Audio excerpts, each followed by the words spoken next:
Hey, welcome to Caching in the Northwest. You know, this is the podcast from the birthplace of geocaching right here in the great Pacific Northwest. Now, it's Thursday at 9 p.m. Pacific. They call me Chris of the Northwest.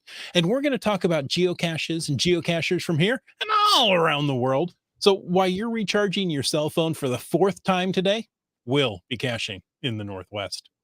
And tonight, we are talking about internet. Oh, that didn't just happen. Fantastic.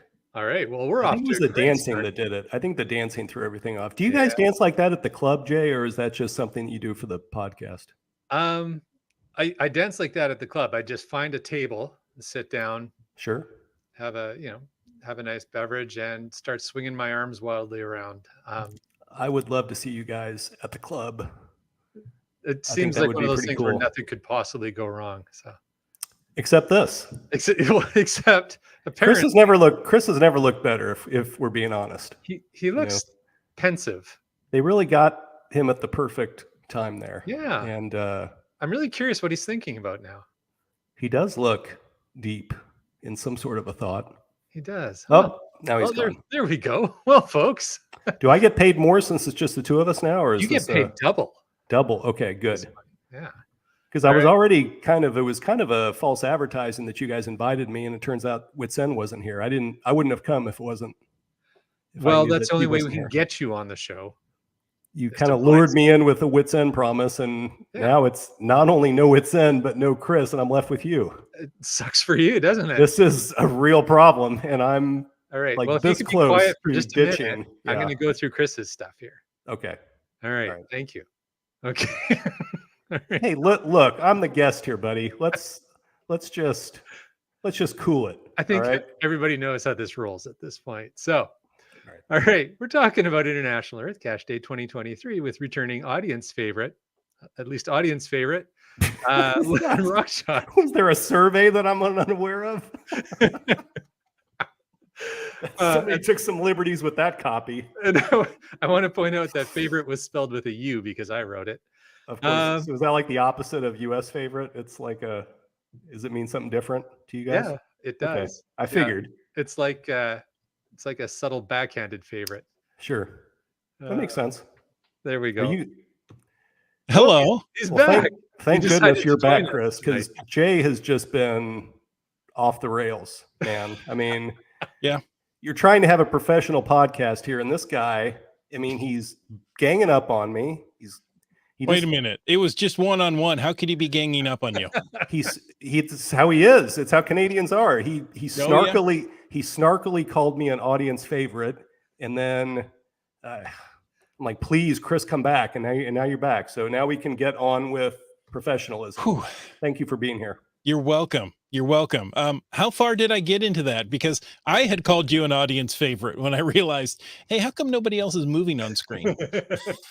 No, it would have sounded real if you would have said it. So if you can say it again, that would be just pick up from there. Okay. Sounds good to me. Perfect. With returning audience favorite, that's favorite with a U because a Canadian wrote it.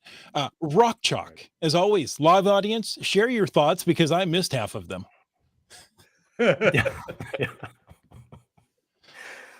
Did we get to the land monkey intro? Nope. Yes. No, he did it. He did it.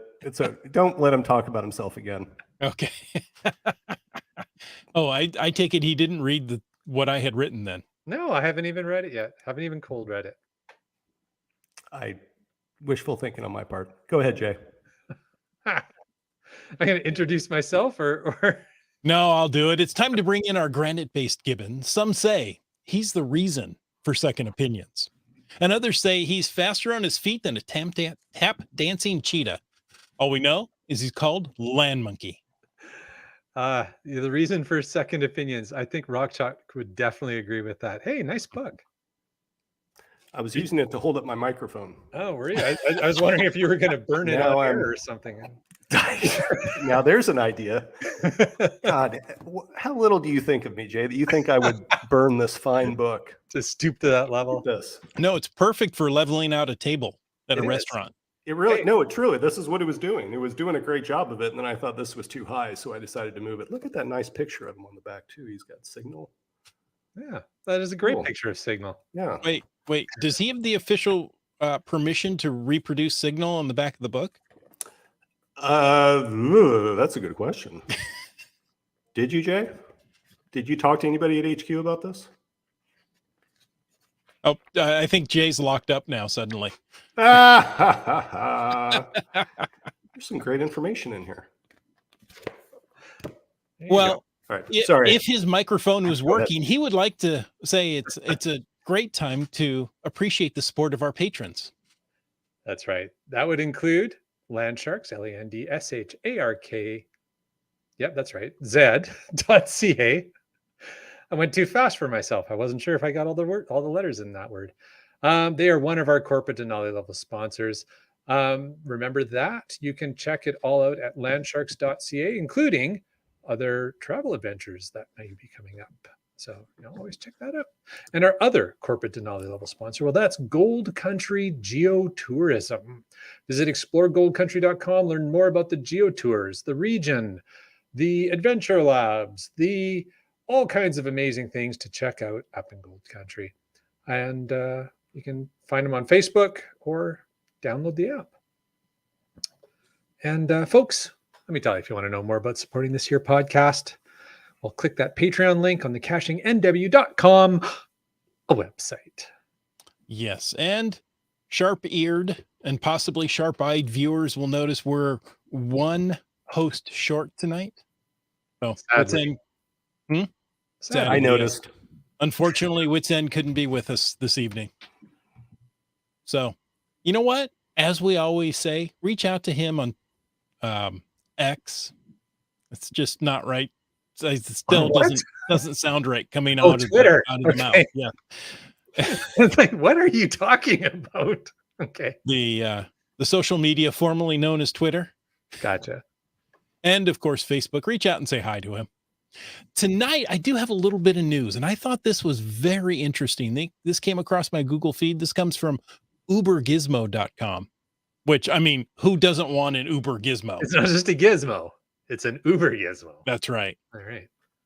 So this one is SpaceX has unveiled plans to collaborate with T-Mobile to provide access to its Starlink satellite network for T-Mobile customers. This partnership aims to eliminate cellular dead zones in the United States, particularly in remote areas and challenging terrains where traditional cell towers cannot provide coverage. Starting in 2023, if I'm not mistaken, that means really soon, because we're running out of 2023. Yeah, just in case you're listening to this later, this is prescient. T-Mobile's quote coverage above and beyond initiative will utilize Starlink's satellite network to allow customers to connect seamlessly, even in areas with no cellular coverage. The service will be compatible with most existing smartphones on T-Mobile's network. Existing smartphones have satellite capability. This is where I'm scratching my head. That we're not talking about the cellular band. So I didn't think that the Starlink satellites supported the cellular band. Now I'm very curious about that. It will be offered for free with some plans, with potential charges for lower cost plans. A beta launch is expected by the end of 2023, initially supporting text messaging with plans to introduce voice and data capabilities in the future. However, the success of the network depends on SpaceX deployment of the larger Starlink version 2 satellites in 2023, which may require alternative launch methods if there's delays in SpaceX Starship deployment. So the larger satellites, are they larger because they've got a cell tower stuck on them? Must be. Exactly. Yeah. I thought this was absolutely fascinating that cell phones can tap into Starlink. I'm really curious about how that actually works. Yeah, that's interesting. Yeah. So I have a brother and a nephew that's using Starlink in Idaho because their local internet is terrible, and they're loving it. They're getting speeds in the 500 megs down range, 20 or so megs up. So, not bad. And the beauty of Starlink, they call it a dish, but it's really just a flat receiver, and it can go with you anywhere. So anywhere you take it, you point it to the sky, you've got internet. Well, a lot of emergency services are starting to leverage it as well. particularly for like communications in remote areas and such. So it's a great idea. So there you go. I thought it was great. I mean, last year we saw that the iPhone could use cellular satellite communications for limited text messages. And That's now, Oh no, he didn't freeze again. And now Oh, what? oh, the suspense. What? Oh my gosh. We may never And know. now what? And yeah, now what? Exactly. The iPhone limited text messages. Ah, Oh my gosh. I hope he remembers what he was saying. I don't know. This is gonna be interesting to see. He's got definitely a different facial expression this time. He he looks kind of froze. angry this time. He looks Yeah. Wonder if it's like he's annoyed, yeah. which I don't blame him. Well, he does have to podcast with me. Is there a fireplace behind you, Jay? There is, yeah. This is my Very nice. You fireplace should in turn the- that on during the podcast, like during the winter. I probably will later in the winter. Right now it's still a little warm. Yeah, that'd look nice. Oh, there you go. Add a nice ambiance to the proceedings. Yeah, and then I can change the light behind me to an orange light then just to kind of add to the Yeah, it would kind of balance out the harsh blue thing that Chris has going. yeah. Yeah. Speaking of Chris, well, it looks like he's gone for now. So we'll you know what? I'm gonna just take this next line and say Here's nobody here to stop you, so I'm out. welcome back to the podcast. Hey, before we get into tonight's topic, which is International EarthCache Day, and I'm very excited to talk about that with you. But we have heard that you just came back from a pretty amazing adventure. Where were you? We were in Japan Ooh. for the first time. Yeah, actually, Asia was for the first time too for me. So Oh, okay. yeah, it was a really fantastic trip. We were there for I think about 9 or 10 days, and partly we went to the Formula One race in near Nagoya, and then we were in Kyoto and Tokyo for the rest of our nights. But we also went to Osaka for a day, and we were in Himeji for part of a day. So it was great. It was. It was. I didn't really have expectations per se, and just kind of went into it with, let's see what happens. And it was a lot of fun, and we had the opportunity to meet the reviewer for Japan and Cool. spend some time with him, which was really neat. And then he turned us on to some geocachers near Tokyo who we had got together, a group of 8 or 9 people. We had dinner one night with all of them, and it was great to hear about the game in Japan and how they're trying to grow the game there. And it was a really, really great trip. Except, That's neat. as we were talking before we went on air, that the jet lag is killing me now. So I'm still not quite sure what's up is down and down is up at this point. That is some serious jet lag. Yeah. Sounds like a lot of cool stuff that you got to do, the Formula One race, and I saw some photos of you on a particular train.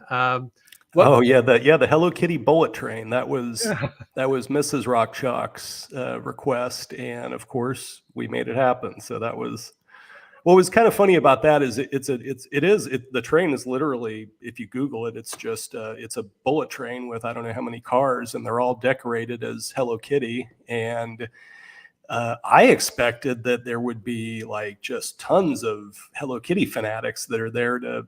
But as it turns out, I would guess 80% of the people there were just going about their day, and they were taking the train to some place. The next train that came. So Exactly. That just happened to be the train that they took. And the 20% were like Mrs. RockChalk, who was just going crazy about it. So it was a fun moment of the trip for sure. Very cool. But no geocaches on the train, of course. That was kind of a bummer. Yeah. Well, I had to turn off my geocaching brain for a couple hours. Yeah. What was the most memorable part overall, would you say, of the adventure to Japan? I think it was we hosted an event in Tokyo, and it was mostly geocachers from Japan, but there was also a couple from Norway and one from Australia. And so it's just another one of those examples of a moment that I think a lot of us have had, where you get to see how geocaching is this worldwide game that truly does connect us in a way that I had that feeling both at the event and then when we had dinner with that group of geocachers, where I thought I would never have met these folks, and certainly never would have had dinner with this wonderful dinner if it wouldn't have been for somebody else telling me about them. And one thing leads to another, and we're all having dinner together. So it was, and just to see how enthusiastic they all were about the game, and yeah, that again, I guess, we have these moments where it all comes down to the community and the people that we get to meet as part of this game. Very cool. Very cool. Hey, welcome back, Chris. Hello. We're gonna do a podcast. You can join us anytime you'd like. Okay. I might just pop in and out. Yeah, that's all right. Yeah, sure. There's a couple of questions here from the chat I want to throw over at you, RockChalk. The first one from GSM times 2 is, does Mrs. RockChalk geocache? Yes, she would tell you that she doesn't like any of the preparation or the logging. She wants nothing to do with any of that, but she does enjoy being out there actually geocaching. But she couldn't tell you. We actually joke sometimes. We'll be driving along and I'll just say, "So what have you put together for us today? What's the plan?" And she'll say, "Well, I made a pocket query of a GSAC, and and then I looked at Project GC and came up with a list of she just throws words out. She has no idea what any of them mean. And I think she also just finds that the idea of logging is just work, and she wants nothing to do with any of it. So she goes out, she finds with me a pretty good amount of the time, but none of the other stuff. There you go. That's awesome. That is Follow-up awesome. question that can be our segue into tonight's topic from GSM times 2. Well played, GSM times 2. Did you get any Earth caches while you were in Japan? Well, of course I did. Of course I had to get at least one, and I did get my one. I'm not sure if I did that many more than that. What I found is, at least in the areas that I were, there were not a lot of Earth caches to be found. But of course, I was in more of the urban areas for the most part, like Tokyo and Kyoto and Osaka, and there were a few here and there. But yeah, I wasn't in what I would call a rural area or more of a natural area where maybe you would have found more Earth caches. But I made sure to at least get the one. Awesome. Nice. So thank you for that segue, GSM times 2. We're excited for tonight's topic. It's almost that time of the year, International Earth Cache Day, or Thanksgiving, or Canadian Thanksgiving. And is International Earth Cache Day appropriate anymore? Should it be reworded to show that it goes over 2 days now?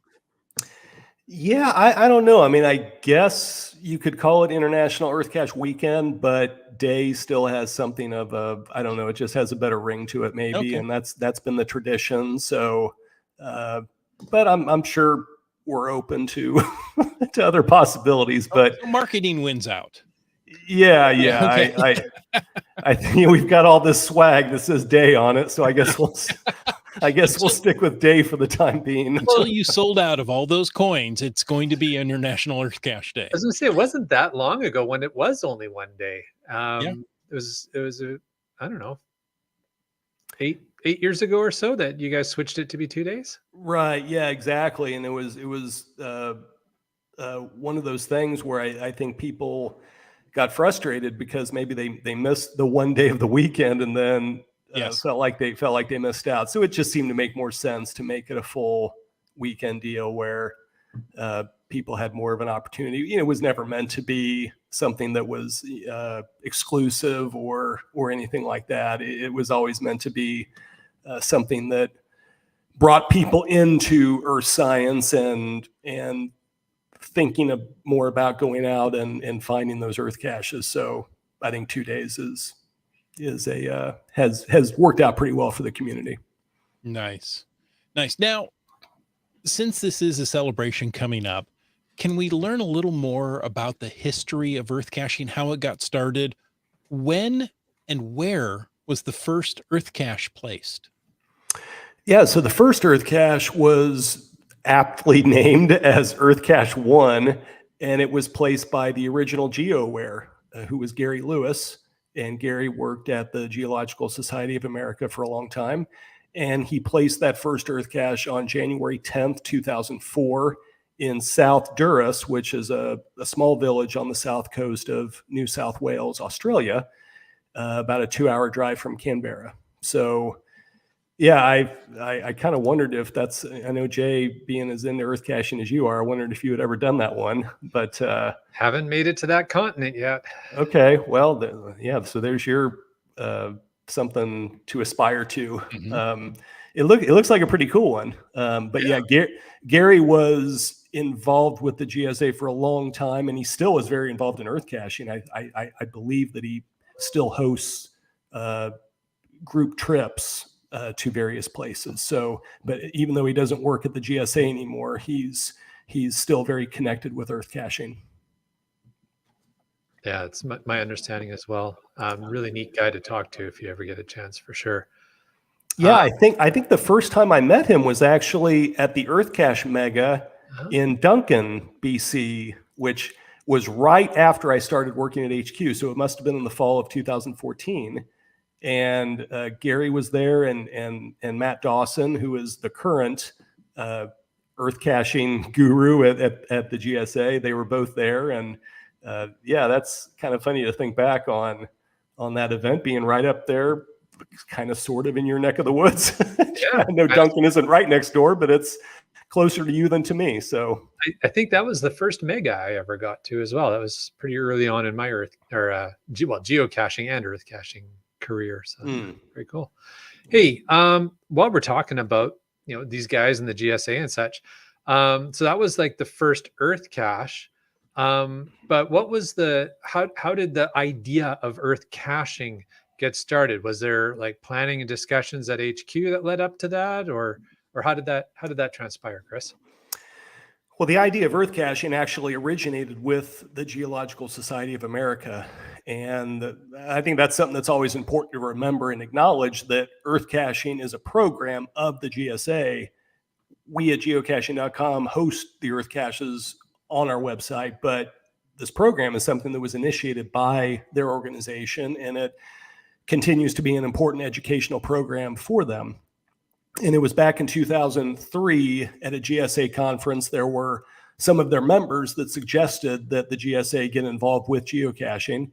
And then that led to a meeting with Geocaching HQ that included also various land managers, maybe most notably the U.S. National Park Service. And I say that because this was 2003, and geocaching had been banned from U.S. national parks just the year prior. So it was a really positive development for the National Park Service to be involved with the discussions about something that might eventually lead to geocaching having a presence again at their parks. And actually, just earlier today, I was meeting with Brian Roth at the office, and I kind of asked him for his memories of it. And it was his recollection that Jeremy Irish was the one from HQ who was the most involved with those discussions back in 2003. And at that initial meeting, there was talk about how could they design a program that could address land manager concerns like the ones that the National Park Service had, and also find a way to educate the community about earth science.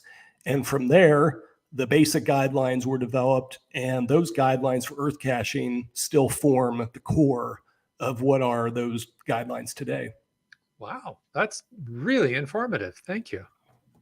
You sound so surprised, Jay. I don't know if you meant that, but my gosh, dude. I mean, you're just like, oh my God, Chris actually gave an informative answer.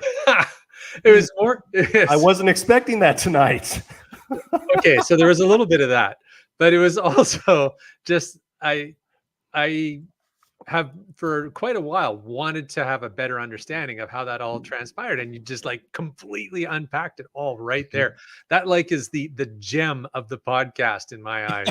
Is All that right, last I 5 can't drop the mic because it's up on this Yeah. thing, but There you yeah, go. equivalent. Please of a stay mic with drop. us for the rest of the podcast, even though I was you going to have do just- a Chris of the Northwest and just go. It's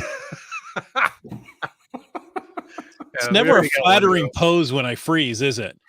Not The second time was better. I thought the second was better than the first. Actually, he had kind like of a angry Chris the second. yeah. Well, it was annoyed. He seemed annoyed, but Oh, the well, first then time- then it really captured me. yeah, the first time was more of a like confused, but Yeah. the second time was like you were just irked, you know, and it was like Yeah. you were talking about the iPhone, you were talking about, and then it was just, and that was it.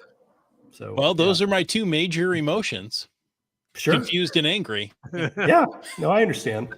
I'm with you on that. RockChalk, thank you so much. I didn't even know the history of earth caching to that level. Aren't you glad you tuned in? There you I go. know. I'm glad Glad you stuck my around. computer didn't lock up that Well, time and I could hear this. And I will say, seriously, though, for what it's worth, I really do love it when you guys ask questions like this, because sometimes it causes us to be like, okay, because you would think that we would have just an encyclopedia of everything that's happened over the course of 20 something years, and we don't. So it takes somebody asking the question, and then you're like, oh, I guess I'll go ask Brian what he remembers about it. And Brian's like, I think it was Jeremy. And then we start digging around and we find some stuff. And yeah, it's kind of like going back to when you guys hosted Geo Woodstock, Jay, and you were working on your maze exhibit and you wanted some dates. And we're like, well, I don't know. Somebody must know these dates, and we didn't have any of it written down. So now we've actually got a document that's kind of based on the questions you asked, and we just keep adding to it when somebody remembers something that happened. So I actually added something about earth caching after you guys brought up the idea for this episode tonight. So you know what I would love to see next time I come to HQ is if there's like some sort of banner up on the wall that's like a timeline. But it's like in felt.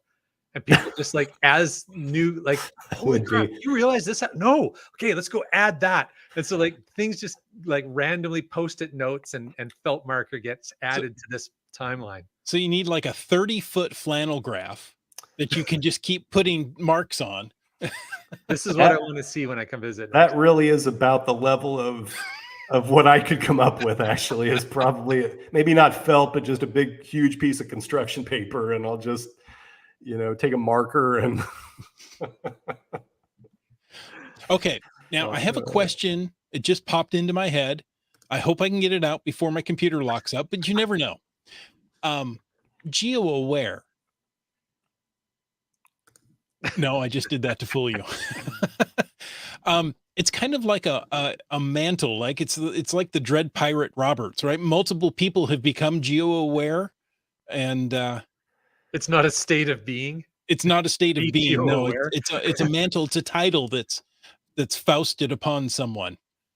Yeah, and that's what the EarthCache reviewers have in their reviewer username, and it's something honestly that we've kind of gotten away from in our help center articles and stuff like that. We just call them EarthCache reviewers because it feels like geo-aware is maybe confusing. You just like, what does geo-aware mean? Right. But it's still in the reviewer name for those folks. So yeah, it just means an EarthCache reviewer. And so I believe geo-aware USA 1 is Matt Dawson, who is at the GSA, and then other geo-awares in other countries like geo-aware DE will be Germany, and USA geo-aware CA. Yeah, exactly. Yeah. So yeah. But we usually refer to them as EarthCache reviewers now, since it just seems to make it a little easier, especially for people that haven't been around the game as much. So geo-aware 1 is still active and reviewing. I believe that that original account is no longer reviewing. So Gary Lewis, that is not a reviewer account anymore. But geo-aware, I'm going to have to look it up now, because I could have sworn Matt Dawson was USA 1, but maybe he's USA 2. While we're sitting, you guys can go ahead. I'll just look it up. Well, It won't take me that. we just want to add another tick on the long flannel graph you're going to be putting up Sure. Yeah. Well, thank you very much for that. at the start of next week. Yes. Let's see here. Well, and I think that'll add it. Yeah. That'll segue nicely into our next Mhm. question. But It is GeoWare USA 1. That's Matt Dawson. Okay. And, yeah. so hopefully he wasn't in the closet as an EarthCache reviewer because he just came out. Well, Matt doesn't really review. He's more, like I said, he works with the GSA, and earth caching falls under his purview there. But he will give guidance from the GSA at times. But when a cache gets submitted, it is the community volunteer reviewers who are actually the ones that review and publish caches. And then if there's a question for the GSA, then Matt is the contact and provides his input. Okay. And if anybody missed it earlier in the unpacking that I might have. RockChalk did of the of the history of earth caches and how it came to be, GSA is Geological Society of America, not Geocaching Service Announcement. Oh, huh. I've been reading these all wrong. Right? Yeah. No, the GSA. I didn't know. So it was really interesting. Well, there was a whole bunch of really interesting things, but that you shared that earth caches are a GSA owned initiative hosted at geocaching.com. I didn't realize that. So that was quite interesting to learn that. Yeah, exactly. It's their educational program, and we provide the platform for it. But anything that we do in terms of, if we're talking about guidelines or any updates that maybe we have in mind or the community has suggested or reviewers have suggested, then we will correspond with the GSA and get their input on that stuff. Wow.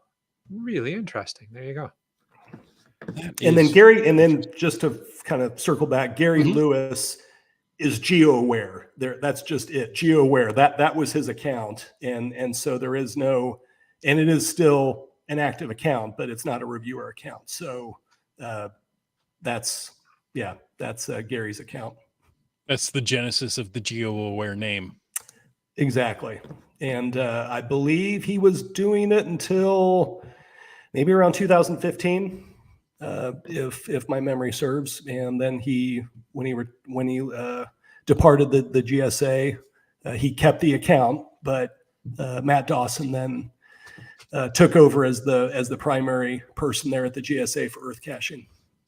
Well, you bring up a timeline there, and this is interesting. So once the first earth cache was placed in 2004, how long was it until we started recognizing International Earth Caching Day? The first International Earth Caching Day was October 8th of 2006, and that was in conjunction with Earth Science Week. So it was about 2 years after the first Earth Cache was placed. And then the first souvenir for International Earth Cache Day was in 2014. So it took about 8 years for that first souvenir to come around. Well, and souvenirs took a while to come around as well. So that's true. So, okay. So talking about the celebration of it, and it's really interesting to know like when it started and when people started getting quote unquote rewarded digitally for it. But like, is handing out souvenirs, is that the motivation for HQ to celebrate International Earth Cache Day, or is there more of a reason that HQ celebrates it every year? Yeah, I think the original message from back in 2006 when the first day was held, I think it's still the same, and that's that we want to encourage, and the GSA wants to encourage people to celebrate the natural beauty of our outdoor geoscience resources. And earth caching is a great way to do that, especially, I think we're all biased, but here in the Pacific Northwest, we have some really fantastic earth caches in this part of the world. And so, yeah, that was the original message, 17 years ago, and I think it still holds true now.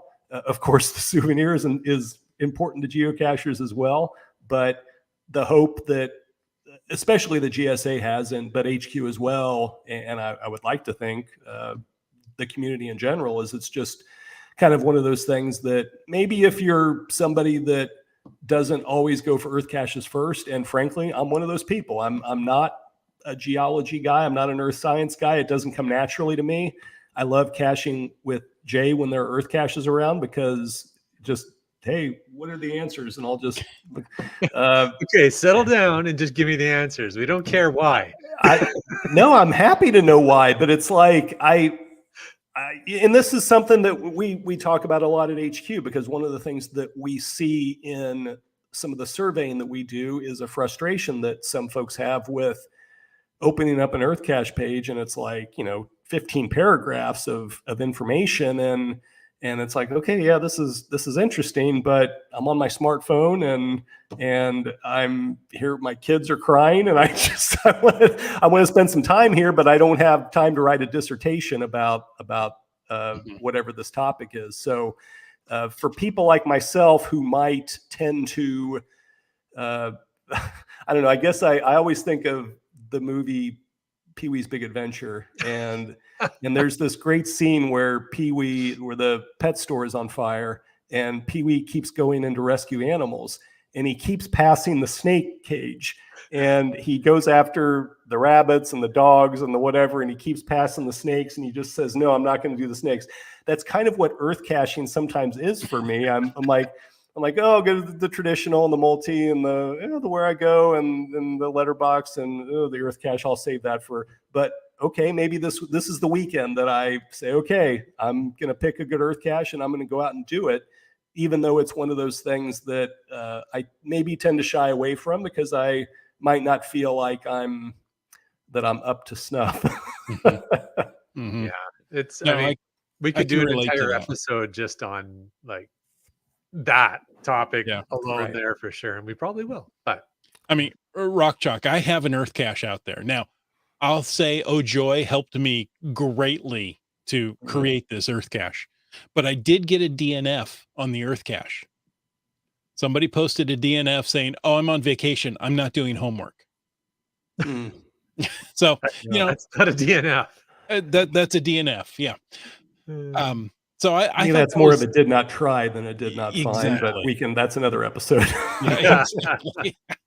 So I don't think you're alone in that feeling of, wow, this seems like a lot of work. I get that as well. Well, and they're earth caches like any other type of geocaches. The quality varies, right? The quality varies, yeah. And the more you do, the easier they get. To a degree, but like RockChalk said, sometimes you'll open some up, and I saw a comment from GSM Times too. He once did an earth cache. The description was so long that the questions wouldn't even come up on his GPS, right? And especially if you're caching by GPS and you're doing earth caches, that's scroll, right? So, there's different ways to deal with it. There's lots of great resources available on how to create a quality earth cache. So yeah, there you go. Well, in the chat, it seems like some people already know what they're going to do this weekend. CRS 98 says he's planning on a hike near DuPont with his wife and the GeoPup to Sequalitchu Creek estuary. That's how I'm going to say it's obviously pronounced. If it phonetically appears that way. Sequalitchu. Yeah. UDAC knows which earth cache she's targeting this weekend. So yeah, but she froze and we never got the answer. Oh, yeah. That happens a lot. On this podcast, yes. Dora Moore says, I picked the one I wanted to find this year and then looked at the tide table. Sigh, got to choose another. So tidal dependent. Yeah. Hey, at least she looked at the tide table before she went. That's true. That's true. So RockChalk, have you picked which earth cache you're going to go do this weekend, or any other earth cache activities you've got planned? I actually have not picked the exact one. I'm going to be traveling this weekend, so I'm just going to put a couple on the list and hope for the best. Nice. Yeah. Hey, let's talk about what people can plan to do for International Earth Caching Day. So from an HQ perspective, RockChalk, what are cachers asked to do?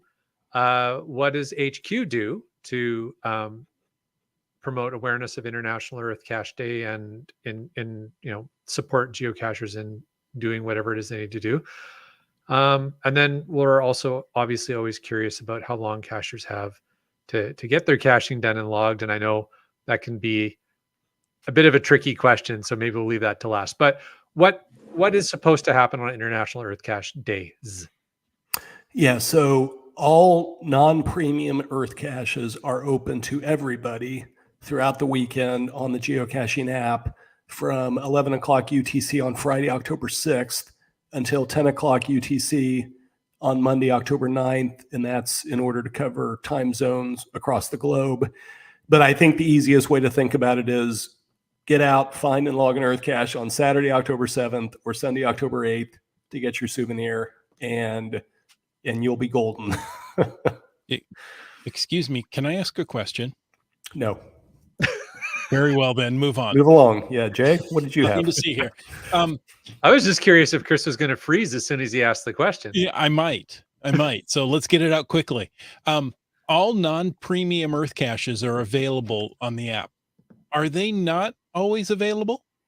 Yeah. So no.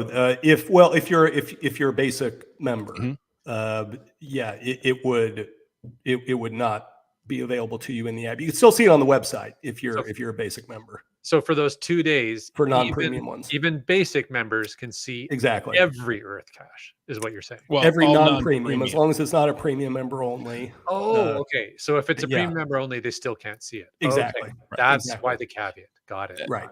Sorry, we have been premium members so long, we no longer remember what the boundaries are. Yeah, I'm the same way, and I usually have to look and remind myself, and I'm guessing that most of the folks listening tonight are in the same boat, but just like to put it out there because there will be a little more availability for people who are basic members who exclusively use the app or an API partner app. So, yeah. Cool. Okay. So, hey, Chris, if there was one key message about International Earth Cache Day that HQ would like to really just have resonate with our listeners, with the worldwide community of geocachers, what would that message be?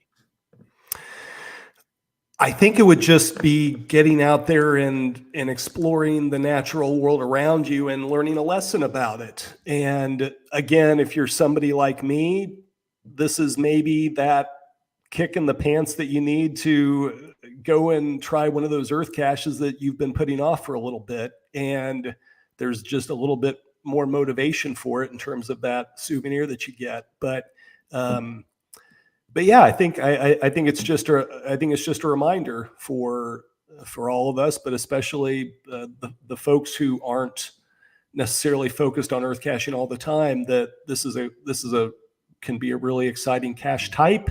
You can learn some really interesting things, especially, I mean, we talked about there are really quality ones out there, and there are ones that maybe aren't quite as awesome, but hopefully regardless, they're going to take you to something that you maybe wouldn't have noticed, and maybe you'll learn a little bit of a lesson. I mean, I certainly have, even though, as I said, I'm not naturally inclined to earth sciences. I still find myself, learning something that I wouldn't have known otherwise. And again, I'm going to be traveling this weekend, so maybe I end up learning something about a different kind of a topography or landscape than what I would have found here around home. That's a good point. That's one of the things that I really love about doing Earth caches and virtuals when I travel, because both of those are almost invariably going to bring you to something really interesting. And as you said earlier, RockChalk, we're really lucky here in the Northwest. We've got a huge variety of awesome Earth caches. But when I've traveled to other parts of the continent, other parts of the world, I've found Earth caches where I'm like, this is really interesting. I've never seen this phenomena before. And someone has taken the time to unpack it. And in most cases, in a way that's, I can read through it, I can understand what they're presenting, and I learned a little something. So definitely value there. And of course, virtuals often bring you to a place either of a historic or cultural value, which is often interesting as well. So, yeah, I think there's a huge value in them, and I like that message from HQ, and I think that resonates with me.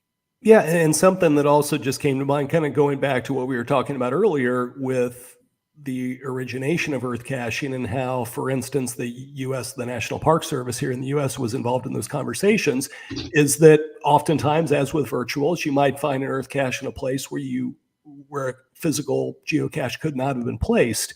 And so, again, an opportunity to go somewhere maybe that other types of or other types of geocaching would not have taken you. So that's another one of those positives about earth caching as well.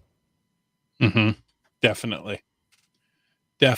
Hey, is there anything new or different about this year's digital souvenir or other HQ swag for International Earth Cache Day? Well, they haven't shown me the souvenir yet, and I think that's because they're You worried that mean I'll give give them something no. away. Yeah, they know if they tell me about it that I'll come on here and spill everything about it. But so I if I'm just being honest, I can't tell you if there's something new. But there is swag. You can go to Shop Geocaching, and there are a number of different trackable tags and a geocoin and tag set, and there's an earth cache patch and stuff like that. So yeah, if you're into that sort of stuff, it's definitely there. Nice. Very cool. Absolutely. Hey, we had some good questions from the chat here as well. I want to throw these out. So, GSM times 2 asks, RockChalk, what's your favorite earth cache you've done? My favorite earth cache, when people ask about my favorite geocaching experience, it actually is the thing that really comes to mind for me is when we visited Mauna Kea on the island of Hawaii several years ago. And I didn't think we were going to be able to go to the summit of Mauna Kea. There's an observatory up there. There's a webcam up there, and there's an earth cache. But you need, I believe, you need 4-wheel drive to take the road all the way to the top, and we didn't have that. And this guy that I went to high school with lived very nearby, and we had gotten dinner with him the night before, and I had mentioned Mauna Kea to him, and he was like, well, I've got a truck. I can take you up there. And I was like, oh my gosh, this is amazing. So I've got this great memory of going up there. And we actually picked up a couple from, I think they were from Wisconsin. They were at the visitor center, which is about as far as you could go in a regular car. And they had no way to get up either. So they got in the back and up we went to the top, and it was a beautiful, right around sunset. And it just burned into my brain this amazing memory of that. And it was an earth cache. So yeah, Mauna Kea is still my favorite earth cache. Wow, that's awesome. What a great story. And like combining, like connecting with an old friend and getting to an amazing location and helping out some other folks. Yeah, what a great memory. Yeah, that's exactly all of it. It just kind of all comes together to be this. Well, that's my favorite, obviously. Yeah, that's very cool. Chris of the Northwest, GSM times 2 has the same question for you. That's a tough one. It is. First of all, I don't remember many, because there's a lot of details, but there's one response I remember getting. I want to say it was on Orcas Island. We were waiting for the ferry, and right next to the ferry was an earth cache. Great. I've got plenty of time. Let's go wander and look and did it. And I remember the answer coming from that was, hey, you're the first person to point out this particular aspect, and you got it exactly right. I'm like, ooh, hey, how about that? Good So job. there you go. Apparently I did it right, and I still don't, remember what it was about. That's funny. But good response from the cache owner, and it made me feel good, and that's what I remember. Awesome. What about you, Land Monkey? What's your favorite earth cache of the millions you have done? Well, I've done a lot. It's kind of rolling this around in my head a little bit here. It's hard to pick your favorite child. No, it's not. No, we all have our favorite child, and we know right? it. Just won't say it. No, probably, and I think kind of like what RockChalk was sharing, like where I have some of my best memories of an overall experience around an Earth cache, I would say a, a, a couple of the ones that I did in Iceland Mm. really stand out. I mean, for geology, Iceland is just one of the most remarkable places you can go to. Um, Absolutely breathtaking, amazing. And as an Earth cache nut, um, it was, boy, it's just the right place to be. But of those, and there's so many good ones there, but I'm going to say there's one, and I can't remember the name of it off the top of my head, but it's basically in a in the gap. You stand in the gap of the continental divide between the European uh, plate and the Mhm. North American plate or the Atlantic plate, and um, you're standing sort of. There's these two, not very tall, but several meter high stone cliffs on either side, and you're standing on this gravel bed. And once you comprehend what's going on, and you read up on it, and it's moving. These two walls are moving, a couple of centimeters a year apart from each other. So you're standing in the gap of where the plates are separating. Like, to me, it was kind of mind-boggling to have that thought, but also just such an amazing location to be in with a group. That was on I think that was on the first Land Sharks trip we went on, first or second anyways. But yeah, a lot of fun. So that my yes, thank you. Mid-Atlantic Ridge. Thank you, CRS 98. Good job. So yeah, that would be my favorite. All right. What else have we got? Any other questions, Chris, that you wanted to grab from the chat? Ah, That's why he didn't want to grab anything in the chat. I was thinking he's being suspiciously silent. All right. he seemed very thoughtful that time, and that kind of, yeah, Yeah. was one of All his right. better looks of the night. I figured he was pondering which question he wanted to bring to the chat. I'd All right. rank that as his number one freeze, and then yeah, I think he went out with a bang there. Yeah, no kidding. It's good. We talked about the GSA a fair bit, and the fact that Earth caches are a GSA owned entity hosted by HQ.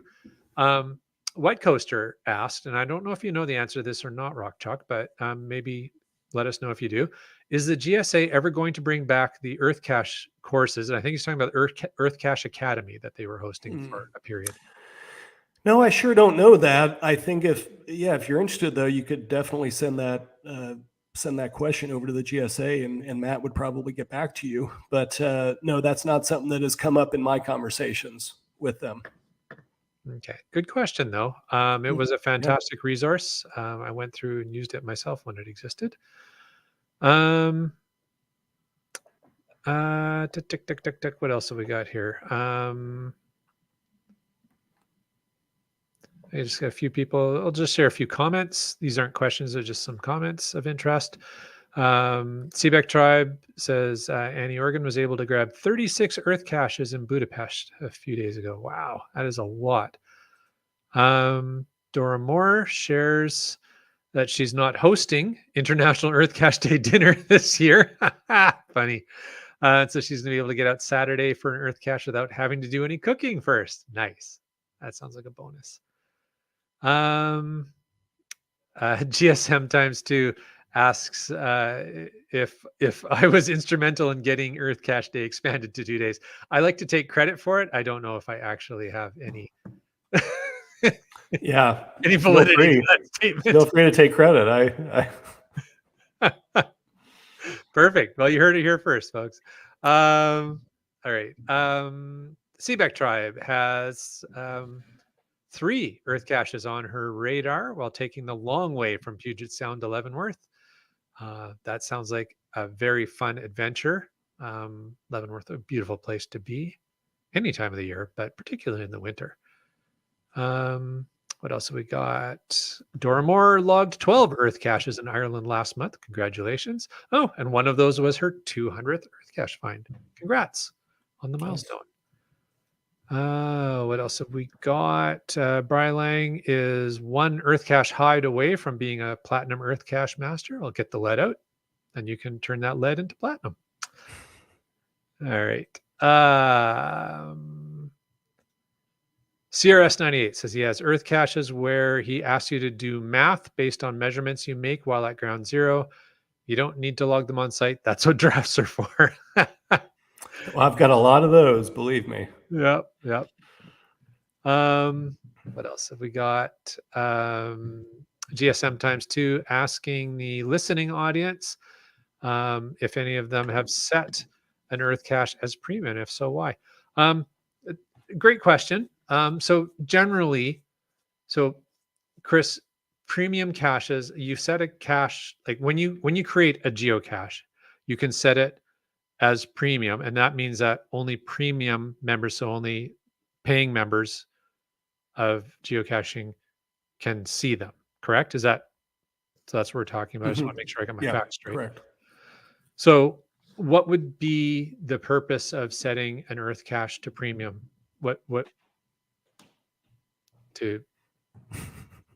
I'm not really, I don't know, unless you were concerned that you were going to get more potentially, I don't know, maybe you're afraid that you're going to get newer players who don't read the cache page, or right. If they're basic members. I mean, I'm not saying whether that's valid or not. I could just see that as being something that somebody would think. Or I don't hear it very often, but I've heard some people say that they just set their caches to premium because they just feel like that's what they do. And that's that, if you really, and again, not saying there's any validity to this, but just that, if you really want to, I don't know. In fairness, that question puts you in a bit of a spot. So it does. But I've heard people say it like, well, I support the game, and so I want to have, I make all my stuff premium because I think everybody else should. And again, not saying that's right or wrong, just saying I've heard it. Yeah. But I think the first thing I mentioned is, if I was an Earth cache owner, which I'm not yet, and I was going to put it all premium, which I don't think I would, probably the one that would resonate with me is if I had an experience with getting a lot of answers that weren't answers or whatever, and I found that it was mostly players that weren't premium that were doing that. So, but I don't see a lot of premium only Earth caches. It'd be interesting I don't have the stats right off, but Brian shared that earlier. Hold on. Really? Okay. Let's see. Brian, can you just grab that comment you made and put it up on the... Got it. There we go. Or Chris got it. So 3,000 premium, really? 36,000, well, almost 37,000 non-premium. Wow. So, 10%. Okay. Mm-hmm. Oh, I was reading that backwards at first. All right, that makes a lot more sense. At first, I thought it was about 10% of them are set to premium. Okay. At first, I thought it was mostly premium, but this makes a lot more sense. Yeah, and I mean, so I'll speak for myself, and definitely not speaking for geocaching.com. But I have some Earth caches that I've set as premium, very few. Most of mine are not premium. And I do occasionally get somebody who just logs, a new player who just logs an Earth cache, and, yes, I got to that place you were talking about, found it. And so often I make it sound like this happens all the time. It doesn't. It's fairly rare. But when it does happen, I will respond back to the person and say, hey, you found an Earth cache. Let me point you to the guidelines on how to log an Earth cache. And I won't delete their find, because if it's a new player, like with only like 10 finds or something like that, I don't want to turn them off the game. But I also want to take the opportunity to say, yeah, technically that's not how you log an Earth cache. Let me help you out here. So there you go. Good question though, GSM times 2. And thank you, Brian, for the stats. Yeah. I think we've gone through just about everything. We just hit the hour mark. I think I've only been here for about 38 minutes of that hour. So I still feel fresh and ready to go, but I think it's probably Save time it to for the wrap it after up. show, buddy. Yeah. I may not be able to go out and find an EarthCache this weekend. I may be at home rebuilding a computer. Yeah, maybe. Oh dear. Oh, one that I'm going to throw out the window. But hey, folks, thank you for taking the time to listen to this episode of Caching in the Northwest. I hope you enjoyed it. Indeed. And we want to take a moment to thank our corporate Denali level sponsors. That is Landsharks, LANDSHARKZ.ca, and Gold Country Geotourism. Those are both our corporate Denali level sponsors. Landsharks is the outdoor adventure and geocaching store. Check them out online, and they are shipping those online orders daily. And hey, you can even get some of your EarthCache Day, International EarthCache Day swag, order it from them as well. And for absolutely amazing geocaching adventures and plenty of amazing earth caches, check out Gold Country. That's Gold Country Geotourism, Gold Country, exploregoldcountry.com. And don't forget to download the app. And folks, we want to thank all of our faithful Denali level supporters, Landsharks, Gold Country Geotourism, but also Team Squirrel, Groovy Owl, Cool Cow Cachers, and Cachly, the geocaching app. If you want to know more about supporting this here little podcast, and if you'd like to contribute to Chris's computer fund, you can go and click on that Patreon link on the cachingandw.com. Don't you dare. I didn't freeze. Don't you dare. Website. Like B Pendragon did.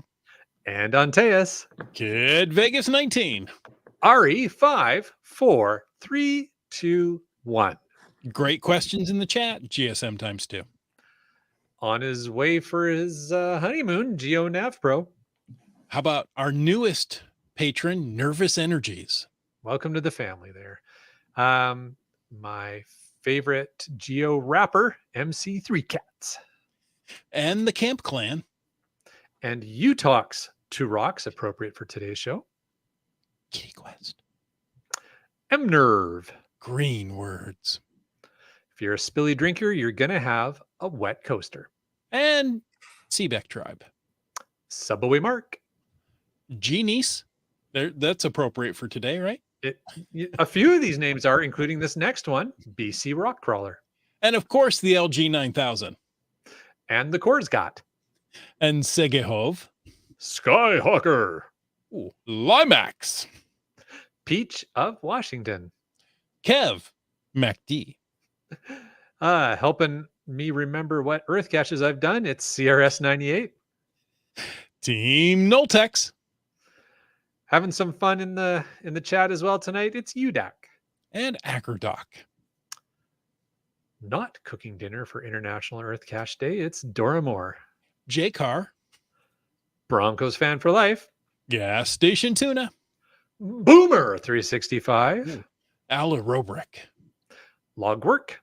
Just Carlo. Rar 285. Wino Seattle. Trexer.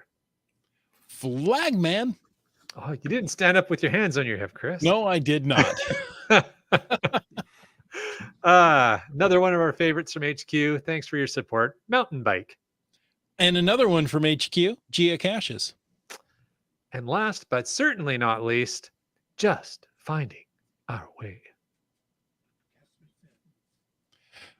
Thank you so much for taking the time to listen to this episode of Caching in the Northwest. Now, your support helps keep the quality shows coming. If you like the show, please click on the Patreon link on the cachingandw.com website. If you didn't like the show, I don't know, we learned things here for the first time tonight, so I hope you did too. But let us know what you want us to talk about. In either case, please subscribe wherever you get your podcasts and give us a review. Now, if you were in a restaurant, you would tip.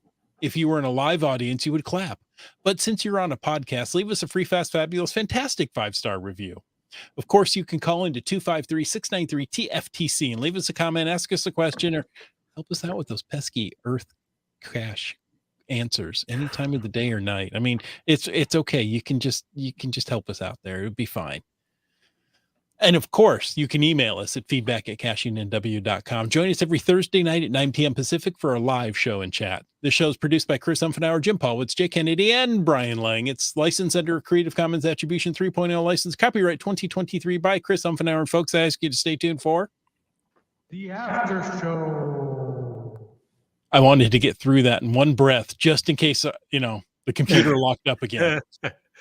All right. Well, we know RockChalk is suffering from jet lag, so Yeah, if you need to drop, you don't need to stay for the after show. Yeah, I think I'm going to have to bid farewell. I've got that early flight tomorrow too, so it's it's amazing I lasted this long. But Thank you. Especially with Land Monkey haranguing you the whole time. The whole time? No. I got it all out in the beginning. He eased up after you started having your issues, Chris. I think he was I think he was trying to be nice after then. So he knew you weren't here to protect me. Well, I'm glad I could help out in some way, RockChalk. I'm glad. All right. Well, thank you so much for joining us. My pleasure, guys. Thanks for having me. Have a safe flight and try to get some good sleep. I will try. Believe me, I would love that. All right. See you guys. Bye now. Cheers. All right. Well, folks, we're still going to go through our FATAS here. Chris and I are, I am. I don't know. We're going to see what Chris does. That's a good point. UDAC wants to know, are we breaking the internet again? Only Chris is. Yeah, it's not all of the internet. It's just my computer that seems to be acting up tonight. So I don't know what's going on. Indeed. I'm sure it's an update that, either needs to be done or has been done and wasn't done right. There you go. All right. Well, we got a little bit of FATAS here. I see the first one I see is GSM ×2 asking if anybody got any AL credits this week. I got one this week. It surprised me. I wasn't anticipating seeing that. So, nice. Yeah. So I don't believe I got one. Yeah. And I'm not logged into my account, so I can't tell at the moment. Yeah. Well, there you go. I didn't get an email. But I think I still have one, so they probably wouldn't give it to me. Yeah, probably not. I would think that would make sense. So I've got to go use that one up. I've been meaning to. Yep. And silly me, what have I been doing? Probably working on my computer and wondering why it's broken. But other than that, hey, actually, on that note, I meant to say this as you were closing the show. Folks, if you get out for International EarthCache Day, think about the log you're writing or the experience you're having. Send us either a glow if you visit an interesting EarthCache where you feel that you would like to share the log with us. Send us the glow. We would love to have that. You can send it at feedback@cachingnw.com. And hey, if you are standing at a neat location, you're standing at the side of a waterfall or the glacial erratic or the Grand Canyon or the Continental Divide, wherever you're standing as you're observing an EarthCache, why not just call into 253-693-TFTC and just tell us right there and then about your experience. We'd love to have that audio to play on a future podcast. Exactly. And, having that ambiance of the sound around you, whether it be a crashing waterfall or crickets in a prairie, really adds a lot to the call. So call in from wherever you are. There you go. On that note, Seebeck Tribe had a FATAS sharing with us that Seebeck Tribe is heading up to grab their 5,000th find if all goes well this weekend. May call it in. Please do. We would love to hear you share about your milestone. Fantastic. Chris will probably call you by a different geocaching name, but I could, or I may not. I think I would use the proper name for the large milestones. There you go. That's very kind of you. Yeah. I know she's been working hard trying to get just the right, count to get to where she wanted to be. So that's tough work. Congratulations. Yeah. Awesome. RockChalk has left. So sadly he didn't hear this a little bit, but I'll tell you what, UDAC, I will make sure I send this message to him so he hears it from you, that you enjoyed the Summer's Wheel of Challenges and a thanks to GCHQ. I will pass that message on personally on your behalf. Yes, that is awesome feedback. Nice. Is that how are we doing here? Did we get through all the fatalities? I believe we did. There weren't many. Luckily, our chat lackey has been posting that, hey, it's getting to be FATAS time and there aren't any FATASes. Yeah, well, I appreciate Or that. one less FATAStimize. And I appreciate the chat lackey helping out in the background tonight. Um, when Chris would disappear and it was just me and RockChalk, and chat lackey was in there with the feedback and the show notes, just making sure that I didn't get lost. So I appreciate that. That was helpful. We do appreciate our chat lackey. We just have trouble saying it in public where other people can hear us. Exactly. Hey, just one last thing from me. Well, it probably won't be a last thing, but I'm going to throw in a little shameless self-promotion. Folks, if you are planning to go out and celebrate Canadian Thanksgiving, I mean International EarthCache Day, or you want to be like, I'm not sure about EarthCaches, I remind you that on my landmonkey.ca website, we've got tons of resources there, some great videos and such to walk you through everything you need to know to be able to successfully find and log an EarthCache. So shameless. Hey, I'm here to help. Nice. Look for a low difficulty EarthCache to get started. Yep. Get a couple of good wins under your belt before you look at this one and go, man, there are 15 pages of text here. Why is there so many? And then you look at the questions down below and they have nothing to do with the text that you just read. So, please develop your master's thesis now. Yeah. Yes, exactly. That's all right. Or there could be one of like, what do you think happened here? How wide do you think this waterfall is? They could be simple ones, right? Yep. It doesn't have to be the hard ones. So for sure. Good advice. And we hope everybody does get out and caches safely and caches often, and has a great weekend. For us Canadians, a long weekend. Nice. Longer than it should be, but you still only get 2 days. Never longer than it should be. It's never longer than it should be. It's always the right length. Maybe a bit short. Yeah. Well, happy Thanksgiving to all my Canadian friends. And until next week, get out and get caching in the Northwest.